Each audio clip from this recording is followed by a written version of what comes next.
ऐकतात इतके छान मुलं आहेत आपल्याकडं. आता मी पत्रकार आले त्यांना आपल्या शाळेचा उपक्रम खूप आवडला.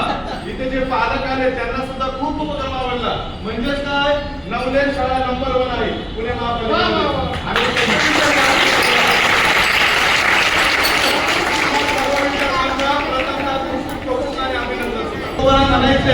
जे का रंजले गांजले याशी म्हणे तो आपले तोची साधू ओळखावा देव देवाची जाणावा. पांडुरंगाचं वर्णन केलं संतांनी. सुंदर ते ध्यान उभे विद्येवर कर कटावरी घेऊन या तुळशी हार गाळा कासे पितांबर आवडे निरंतर हेच ध्यान. तुका म्हणे माझे हेची सर्व सुख पाहिन श्रीमुख आवडीने. किती छान वर्णन केले पांडुरंगाचं विठ्ठलाचं.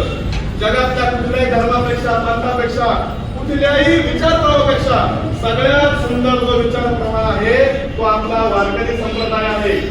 त्यामुळे महाराष्ट्राचं या देशासाठीच नव्हे तर जगासाठी काय योगदान आहे तर ते योगदान आहे आपली वारकरी परंपरा, संत परंपरा. जातीच्या पलीकडे जाऊन, धर्माच्या पलीकडे जाऊन मानवतेचा आणि समतेचा संदेश देणारी ही पालखी सोहळा आहे, ही पालखी परंपरा आहे. जगातला एकमेव संत आहे ज्ञानेश्वर महाराज, ज्यांना माऊली म्हटलेलं आहे. माऊली आपण कोणाला म्हणतो? माऊली आपल्या आईला म्हणतो, घरातील ज्येष्ठ महिलेला म्हणतो, ज्ञानी माणसाला आपण माऊली म्हणतो, आईला आपण माऊली म्हणतो. आईची पुन्हा उपमा ही ज्ञानेश्वर महाराजांना दिली. का तर त्यांनी विश्वाच्या कल्याणासाठी पसायदान मागितलंय. काय मागितलं? स्वतःसाठी नाही, आपल्या फक्त राज्यापुरतं नाही, आपल्या फक्त देशापुरतं नाही, तर सगळ्या मानव जातीच्या कल्याणासाठी, सगळ्या जगासाठी ज्ञानेश्वर माऊलींनी पसायदान मागितलंय. आता विश्वात्मके देवे येणे वाक्यज्ञ तोषावे तोषोनी मत द्यावे पसायदाने. माऊली जगाच्या कल्याणाकरता मागताय म्हणून संत श्रेष्ठ आहे. जर देव आणि संत याच्यामध्ये जर तुम्हाला निवड करायची असेल तर देवाऐवजी आपण संतांची निवड केली पाहिजे.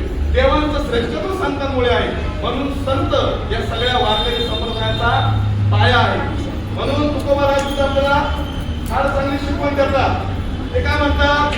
बोलावे बरे, बोलावे खरे, कोणाच्याही मनावर पाडू नये चले. संतांचं शस्त्रे यत्न करू. म्हणजे आपल्या बोलण्याला, आपल्या कृतीला सर्वोत्तम महत्व संतांनी दिलेलं आहे. तुकोबा राय काय म्हणतात? तुम्ही संसारामध्ये जरी राहिला तरी सुद्धा तुम्ही नामस्मरण करा.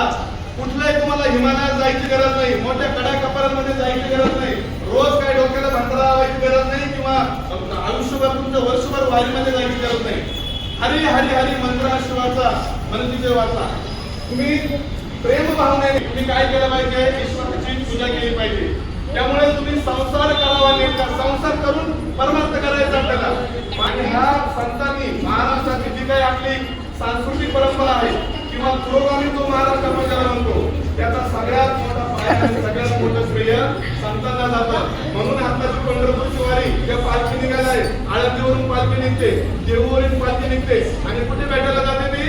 पांडुरंगाच्या चरणी नतमस्तक होण्यासाठी आणि पांडुरंगाचा आशीर्वाद प्राप्त करून घेण्यासाठी सर्व जाती धर्माचे, पंथातले, कान्यागोबातले लोक हे पंढरपूरला जात असतात. पण हे आपल्या महाराष्ट्राचा, आपल्या पालखी परंपरेचं आणि संत परंपरेचं ही जगाला एक फार मोठी देणगी आहे. त्यामुळे आता आपण इथं सर्व शिक्षकांनी खूप मेहनत घेतली. खरं म्हणजे विद्यार्थ्यांनी सुद्धा खूप अतिशय उत्साहामध्ये पालखीमध्ये सहभागी घेतले आणि सगळ्यात महत्त्वाचं म्हणजे तुम्ही शिस्तीचं प्रदर्शन केलं. अशाच पद्धतीने जर तुम्ही राहिला तर आपली शाळा फक्त पुणे जिल्ह्यातच नाही तर महाराष्ट्रात नंबर 1 व्हायला वेळ लागणार नाही. लक्षामध्ये प्राथमिक 2 मिनिटाचं भजन घेतो आणि मग त्याच्यानंतर आपण आपलं मॅडम आपल्याला मार्गदर्शन करून आपण पुन्हा शाळेकडे जाणार आहोत. आज लक्षामध्ये करायचं सुरू भजन.